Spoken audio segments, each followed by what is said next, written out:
దుర్గా కుమార్ గారు, వాస్తవానికి అద్దంకి నియోజకవర్గం సంబంధించి నిన్న జరిగినటువంటి ఒక సమావేశం చూసాం. గతంలో కూడా మనం చూస్తూ వస్తున్నాం. ప్రతి నియోజకవర్గాన్ని పిలవడం, ఆయన మాత్రం ఎక్కడ కదలతాను అంటే ముందే చెప్పేస్తున్నాను, నేను సంవత్సరంన్నర తర్వాత మాత్రమే బయటకు వస్తా, అప్పటిదాకా నేను లోపలే ఉంటా, మీరే నా దగ్గర రావాలని. అయితే ప్రతిసారి పిలవడం సంబంధం లేనటువంటి విషయాలు. అద్దంకి సంబంధించి అక్కడ ఆర్సెల్ఆర్ మిట్టాలకు సంబంధించినటువంటి నేనే తెచ్చాను, గతంలో డేటా ఏ సెంటర్ కూడా నేనే తెచ్చాను అని చెప్పి చెప్పుకోవడం వల్ల ఆ ప్రజలకి, ఆ నేతలకి ఒరిగేది ఏంటంటే ఏం చెప్తారు?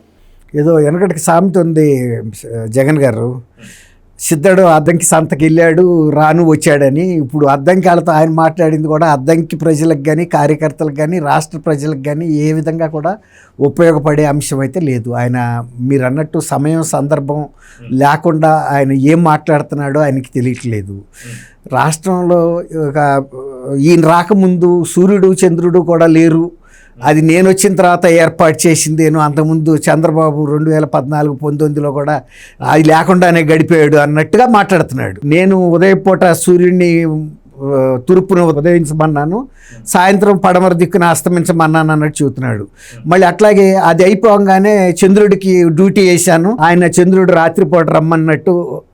అవన్నీ కూడా ఈ నక్షత్రాల కదలికలు కానీ, సూర్య చంద్రాదులు కానీ అన్నీ నా ఆదేశంతోనే నడుస్తున్నాయి అనేది ఆయన చెబుతున్నాడు. ఇంకోటి కూడా నాకు గుర్తొచ్చిన అంశం ఏంటంటే, ప్రజావేదిక కూల్చినప్పుడు జిల్లా కలెక్టర్ల ఎస్పీల సమావేశం ఏర్పాటు చేశాడు. ఆయన వాళ్ళ ముందు అవినీతి గురించి మాట్లాడుతుంటే వాళ్ళు ఎలాంటి దిక్కులు చూశారో, ఎలాంటి ఒక అయోమయంలో పడ్డారో ఇవాళ అద్దంకి కార్యకర్తలు కూడా అదే పరిస్థితిగా చూస్తున్నారు. వాళ్ళు చెప్తుంటే ఇతను అన్నీ నేనే చేసేసాను, కానీ ఇవాళ వచ్చి చంద్రబాబు నాయుడు గారు క్రెడిట్ దోపిడీ, క్రెడిట్ చోరీ అన్నాడు, ఇప్పుడు చోరీ నుంచి దోపిడీకి వెళ్ళిపోయింది. అంటే ఆయనకి మైండ్ సెట్ బాగా దెబ్బతింది. ఎట్లా అంటే ప్రతిసాట పెద్ద పెద్ద ప్రాజెక్టులు రావటం, శంకుస్థాపనలు జరగటం, అది నిజమా కళ అనే పరిస్థితిగా ఉంది. ఆయన కిందసారి 151 సీట్లు గెలిచినప్పుడు ఎంత విస్తుపోయాడో, అది కూడా ఆ రోజు ఆయన విస్తుపోయాడు. ఎందుకంటే ఆయన ఎప్పుడు ఆ స్థాయిలో సీట్లు వస్తాయని కానీ ముఖ్యమంత్రి అవుతాయని కూడా ఆయన అనుకోలే. ప్రజలు ఆయన ఇచ్చిన హామీలని అట్లా నమ్మారు, వంచనకు గురయ్యారు. అది ఇప్పుడు ఈ 20 నెలల్లో రాష్ట్రంలో జరుగుతున్న డెవలప్మెంట్ గత 5 సంవత్సరాల్లో ఎప్పుడు కూడా అటువంటి పండగ వాతావరణం కానీ, అలాంటి ప్రాజెక్టులు రావటం కానీ, ప్రధానమంత్రి మోడీ గారు కూడా కితాబ్ ఇవ్వటం కానీ, దేశంలో వస్తున్న విదేశీ పెట్టుబడుల్లో 25% కేవలం ఒక్క రాష్ట్రానికి, ఆంధ్రప్రదేశ్కి. ఆంధ్రప్రదేశ్ అది కూడా చిన్న రాష్ట్రం, ఒక రకంగా చూస్తే విభజిత. ఉమ్మడి ఆంధ్రప్రదేశ్ అంటే ఒక గొప్ప రాష్ట్రం, కానీ విభజిత ఆంధ్రప్రదేశ్ చిన్న రాష్ట్రం అయినా కూడా ఒక ప్రపంచంలో తన గుర్తింపుని బయటికి ప్రొజెక్ట్ చేసుకుంటా లేని రాష్ట్రం. పూర్తిగా మీరు అన్నట్టు రాజధాని లేకుండా 5 సంవత్సరాలు కూడా పరిపాలన జరిగింది.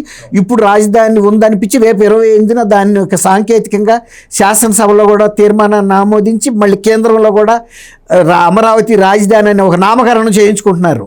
అంటే రాష్ట్రం ఏర్పడిన 12 ఏళ్ల తర్వాత మళ్ళీ నామకరణం చేసే పరిస్థితికి వచ్చింది. ఫస్టే చేశారు చంద్రబాబు గారు, కానీ మధ్యలో వచ్చి వీళ్ళు దాన్ని నాశనం చేశారు. రాజధానినే కాదు, రాష్ట్రంలో ప్రగతిని కూడా నాశనం చేశారు, ప్రజల ఆలోచన విధానాన్ని కూడా నాశనం చేశారు. అసలు ప్రజలు కూడా ఇక మాకు ఇది ఏదన్నా ప్రజలు ప్రభుత్వాన్ని కోరే విషయం కూడా మర్చిపోయారు.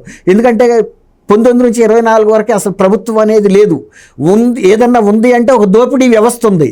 అన్ని వ్యవస్థల్ని ప్రజలు, అన్ని రంగాల ప్రజల్ని దోసుకు తిన్నారు. ఇప్పుడు ఆయన అంటున్నాడు కదా క్రెడిట్ దోపిడీ అని, ఆయన ప్రజా దోపిడీయే చేశాడు. అందుకని ప్రజలు కూడా అసలు రాష్ట్రంలో ప్రభుత్వం ఉందా లేదా అని మర్చిపోయిన సందర్భంలో ఇవాళ రాష్ట్ర ప్రభుత్వం అనేది కొత్తగా 24లో ఏర్పడిన ప్రభుత్వం మళ్ళీ అన్ని ప్రాంతాల్లో పండగలు చేయటంతో ఆయనకి పిచ్చెక్కిపోతుంది. ఏం మాట్లాడాలో తెలవకుండా ఇవాళ గూగుల్ నేనే తెచ్చానంటున్నాడు. ఆర్సెల్ మిట్టల్లో నిప్పాన్ ప్రాజెక్టు నేను అప్పుడు ఒప్పందం చేసుకున్నది దావోస్లో నా ముందే జరిగిందని చెబుతున్నాడు. 1000 crores అంటది. ఇదేమో 136,000 కోట్లు. మరి అదేమన్నా రీరోలింగ్ మిల్లా మరి ఇదేంటో కూడా తెలియదు. అట్లాగే ఎస్ఆర్ స్టీల్స్ని కూడా వాళ్ళు తీసుకుంటామని చెప్పారు. తీసుకుని అంటే ఇంకా ముందుకెళ్ళి కొత్తది కూడా పెట్టమని చెప్పాడంటే ఈయన ముందు అడుగులు వేయమని చెప్పాడు, కానీ ఎక్కడ ముందు అడుగు పడిన వాళ్ళు ఆయన. పిలిపిస్తే అవ్వదు. మళ్ళీ ఓ పక్కన ఈ కొత్తగా ప్రాజెక్టులు ఏదైనా ఏర్పాటు చేస్తుంటే భూములు సరసమైన రేటుకి ఇస్తుంటే వాళ్ళ ఎంపీలతోనూ ఎమ్మెల్యేలతోనూ కేసులు వేయిస్తున్నాడు. ఒక పక్క ఏమో ప్రజలతో ప్రభుత్వ భూముల్ని పారిశ్రామికవేత్తలకు దోషపెడుతున్నానని చెబుతున్నాడు. ఆ రోజు నేనే చెప్పాను భూములు వీళ్ళకి ఏదైనా ఉంటే చూడండి అని. ఒక ముఖ్యమంత్రి అనే వ్యక్తి అట్లాంటి ఒక అంతర్జాతీయ సంస్థ స్టీల్ ఫ్యాక్టరీ పెడతానికి వస్తే అధికారులు మీరు ఎక్కడన్నా చూడండి అని చెప్పి ముసుగు కప్పుకుని పడుకుంటాడండి ఎవరన్నా? ఏం జరిగిందని మళ్ళీ దాన్ని ఫాలోఅప్ చేయాలి కదా. ఇప్పుడు వాళ్ళు వచ్చి శంకుస్థాపన చేస్తే ఆయనకి గుర్తొచ్చింది ఇది. అప్పుడు కూడా నా టైంలో వచ్చి వెళ్ళారు కదా వాళ్ళు ఏమైంది అని. ఏమైంది మీరు పట్టించుకోకపోతే, లేకపోతే నాకేంటి మీరు స్టీల్ ఫ్యాక్టరీ పెడితే మరి నాకేమి ఇస్తారని అడగబట్టి వాళ్ళకి ఆ రోజు రాలా. ఇవాళ వాళ్ళు అట్లా అడగటలేదు కదా. ఇంకా పైగా ఆ మాట ఈయన్ని అడుగుతున్నాడు చంద్రబాబు నాయుడు గారు నాకేంటని అడుగుతున్నాడని. ఇప్పుడు మచిలీపట్నం పోర్టు నేను 2000 ఎకరాలు ఇచ్చాము, అప్పుడు అది కూడా చంద్రబాబు నాయుడు గారే దాన్ని అలాట్ చేశాడు. ఇప్పుడు ఏమైందంటే తెలంగాణ గవర్నమెంట్కి కూడా మచిలీపట్నం పోర్టు చాలా కీలకంగా మారింది. అది ఒక రకంగా క్యాప్టివ్ పోర్ట్ లాగా, అంటే మాకు కూడా డెడికేటెడ్గా ఇవ్వండి అన్నట్టుగా తెలంగాణ ప్రభుత్వం అడుగుతుంది. 4th సిటీ అని తెలంగాణలో ఇప్పుడు కడుతున్న ఎయిర్పోర్ట్కి దగ్గరలో కడుతున్న సిటీ నుంచి రేవంత్ రెడ్డి గారు ఎక్స్ప్రెస్ వే వేస్తానని చెబుతున్నాడు ఎక్కడికి, మచిలీపట్నానికి. అట్లాంటి పరిస్థితుల్లో 2-3 రాష్ట్రాలకు కూడా కీలకంగా అది ఒక మైనర్ పోర్ట్ అనుకున్నారు ముందు. ఒక మేజర్ పోర్ట్కి కావాల్సినటువంటి హంగులు వాళ్ళ చేసుకోకపోతే రేపు ఎక్కడి నుంచి వస్తాయి? తర్వాత ఈయన హయాంలో పనులు జరుగుతున్నాయి అని చెప్పాడు. ఎక్కడ ఏ పోర్ట్ని ఆయన ముందుకు వెళ్ళనివ్వలా. ఊరేసిన వ్యక్తి ఏమైనా కదలగలుగుతాడండి? ఎక్కడ ఊరేసాడు. బాగా లాభాల్లో జరుగుతున్న కాకినాడ పోర్టును కూడా కేవీ రావు గారి దగ్గర నుంచి బలవంతంగా తాడేపల్లి ప్యాలెస్కి కిడ్నాప్ చేసి తీసుకెళ్ళి వైవి సుబ్బారెడ్డి గారు అబ్బాయి విక్రాంత్ రెడ్డి ఏదో ఉంది ఆయన పేరు, ఆయనతో పోర్టు కూడా రాయించుకుని ఆయన్ని అమెరికా వెళ్ళిపోమని బెదిరిస్తే వెళ్ళిపోయిన తర్వాత వచ్చి ఆయన స్టోరీ అంతా చెబితే జనం నివ్వెరిపోయారు. అంటే పారిశ్రామికవేత్తల్ని ఈ రకంగా భయపెట్టి జరుగుతున్న పరిశ్రమల్ని స్వాధీనం చేసుకోవటం, తర్వాత సజ్జల రామకృష్ణారెడ్డి అమర్రాజా బ్యాటరీస్ని వాళ్ళు వెళ్ళలేదు మేమే పంపించామన్నాడు కదా. అట్లాగే జాకీ పరిశ్రమ, అలాగే ఎక్కడన్నా ఒక కొత్త పరిశ్రమ వచ్చి మనం అక్కడ ల్యాండ్ అవుదాం అనుకునేటప్పటికి గద్దల్లాగా వాళ్తున్నారు. వాళ్ళు మాకు డబ్బులు ఏంటి, మా పరిస్థితి ఏంటని అడుగుతుంటే ఎవరికాళ్ళు సర్దుకుని వెళ్ళిపోయారు. అంతకుముందు HSBC అది ఒకటి సాఫ్ట్వేర్ కంపెనీ ఆల్రెడీ వైజాగ్లో ఉన్నప్పుడు ఈ పొందొంది తర్వాత జగన్మోహన్ రెడ్డి దగ్గర వాళ్ళు కూడా పారిపోయారు. అట్లా ప్రతి పరిశ్రమని కియాని గోరంట్ల మాధవ్ అతను ఒక MP ప్రోటోకాల్ ప్రకారం పిలిచారు. అది చంద్రబాబు నాయుడు గారి టైంలో కన్స్ట్రక్షన్ మొదలై ఉత్పత్తి ప్రారంభం 7 టైంలో అయింది. పిలిచినప్పుడు గౌరవంగా అది ఒక అంతర్జాతీయ సంస్థ, బహుళజాతి సంస్థ, అనేక దేశాల్లో వాళ్ళకి కార్ ఇండస్ట్రీ ఫ్యాక్టరీస్ ఉన్నాయి. ఎంత గౌరవంగా ఉండాలండి. వాళ్ళని బెదిరించి వాళ్ళని ఇష్టానుసారం మాట్లాడితే వాళ్ళు కూడా బయట దేశాల్లో అందరి సార్లు చెప్పుకున్నారు సదస్సుల్లో, ఆంధ్రప్రదేశ్లో మాకు ఇలాంటి పరాభవం జరిగిందని. తర్వాత వాళ్ళు యాన్సిలరీ ఇండస్ట్రీస్ పెట్టలేదు, తర్వాత ఎక్స్పాన్షన్ కూడా ఆ టైంలో చేయలేదు. చంద్రబాబు నాయుడు గారు తెచ్చిన ఆ పరిశ్రమ అనంతపూర్ చరిత్రనే మార్చేసింది, దిశనే మార్చేసింది. అనంతపూర్ ఈ చివరి నుంచి ఆ చివరికి కూడా ఎంత కళకళలాడుతుందంటే అట్లాంటి పరిస్థితి. దానికి తోడు ప్రతిదీ ఆదాని నేనే తీసుకొచ్చాను అంటున్నాడు. మరి ఈ మిట్టల్ గారిని అంటాడు, ఆదిత్య మిట్టల్ అప్పుడు నేనే వచ్చి పెట్టమని అంటం వేరు, దాన్ని ఫాలోఅప్ చేసి పెట్టించటం వేరు. చంద్రబాబు నాయుడు గారు జస్ట్ ఒక దాన్ని జూమ్ కాల్ పెట్టుకుని మాట్లాడేసి తెచ్చాడు అంటున్నాడు. పరపతి ఉన్నాడు, జూమ్ కాల్లో మాట్లాడినా నమ్ముతారు. పరపతి లేనాడు నువ్వు అక్కడికి వెళ్ళినా కూడా నిన్ను నమ్మరు, ఎందుకంటే నువ్వు ఒక దొంగ మొహం వాడివి.